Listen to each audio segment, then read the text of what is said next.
for a number of reasons. The very first experience I had with SMS was just mobile marketing. You probably had something like that. Come here, you get discount this and discount that. And I thought, how are they sending out these bulk messages to people and broadcasting these ideas? And one of the ways you can do that is smsexpress.com.au, and you sign up for an account, and basically you put in all the parents' details. We sent out a form that asked them if they wanted to be involved in this process, and a lot of them just love the idea. Send it out, you sign up for a school account, or I've got a personal account, and you can attach or click to people you want to send a message to and send out a response, and they all get it instantly.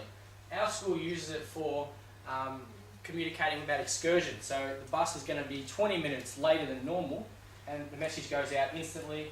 The parents get it, and really, really effective way to communicate. I use it with my Year 12 class. At the moment, they're studying for their exams, and every day we communicated this. They got their parents' approval and so on. They get one message for these holidays, which I set in advance, that just is a little piece of information about our course. So they're getting these over the course of the holidays. They're getting 14 messages about our course and what's going on. It can work two ways. So once they get a message, it can be sent back to you if you elect that to happen, and you get an email response. Anyone recognise that picture? Anyone who's been to Grampians? It's in Victoria, really famous national park, and that's called the Pinnacle. And my Year 12 students were there when they got sent the messages to their phones that said, okay, look around and observe these things. And that's when they did their audio recordings that I was talking about earlier. So I knew that it would take about 3 hours to get to the top of the Pinnacle. I had set a message in advance so that when they got there, it just happened to be a fluke that as we were walking up the top of the Pinnacle, they all got these messages and it worked perfectly. But there's the capacity to send information out to your students or parents or as a staff perhaps. Our staff were thinking about doing that just to communicate ideas with each other. That's what it looks like when you get a message.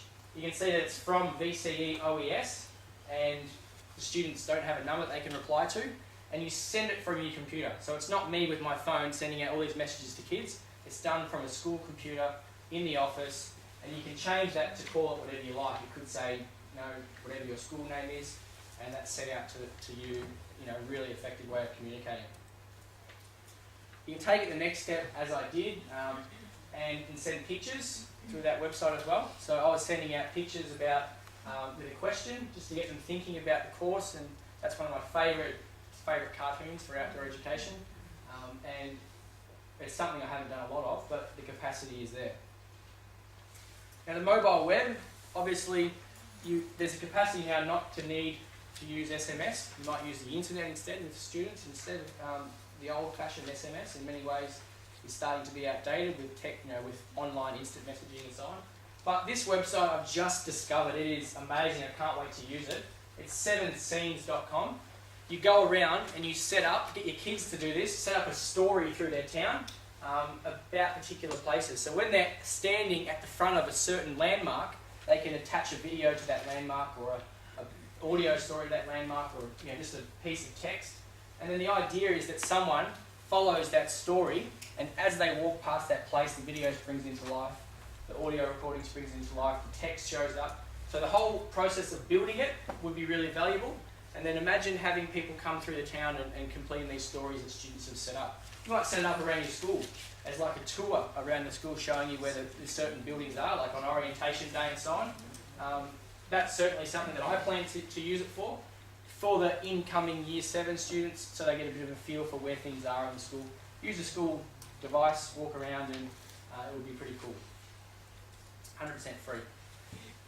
QR codes, we'll quickly scoot through these. Anyone heard of a QR code before? Yeah, well if you haven't, you've seen one now.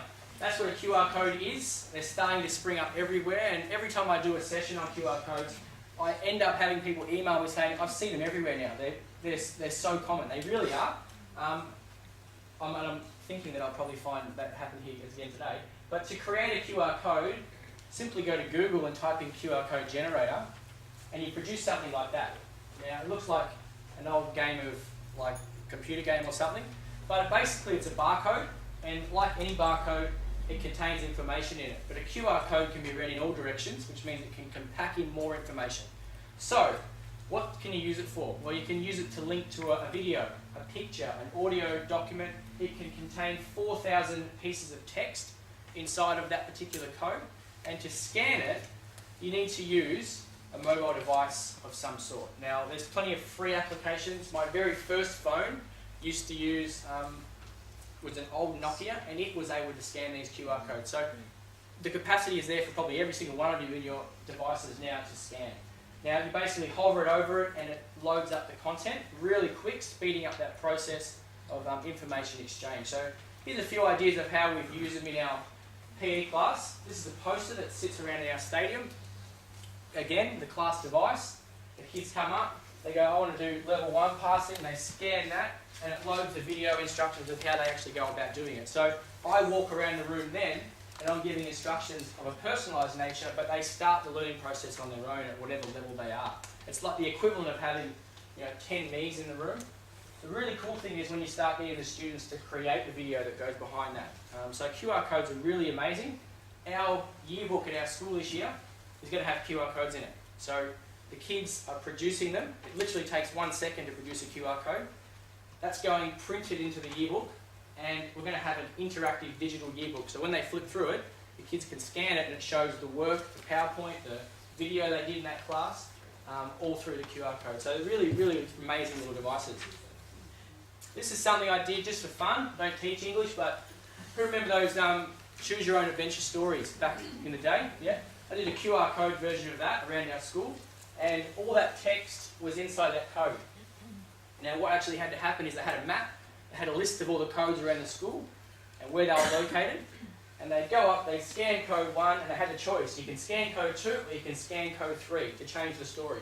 They then went to a different part in the school, running, I must admit they were like furiously running to read this book, scan the code, and they got to run to a different location in the school. And the kids were involved in obviously writing a story after that using QR codes, and it's just a matter of going to Google, typing QR code generator and putting your text in and hitting OK. It really is, and once you scan your first code and once kids do it, they're just blown away by these amazing little strange looking things that are appearing everywhere. Anyone read the book Holes? Yeah, a few people, our Year 7s do it, and they put a QR code on the bottom of a poster in their room, and they link to audio recordings that the kids have done on their one-to-one netbooks. And it was just a cool way of sharing their learning, so anyone who walked past could scan it and get a bit of an audio experience about what the book was about, like a review in many ways, and that just continually developed. One of my worksheets from Year 12, Outdoor Ed, you can see the rubric there, and it's got a QR code at the top. That was for dynamic content update, and things that were always changing behind the QR code. Students could just scan it, and there was a big list of things that would help them with that particular project. Before I go on to the next one, this is a combination of geocaching and QR codes together in a school to revise for a subject. The subject was PE, but you could do it for anything, and it got the kids running around, mobily active learning. With the revision part,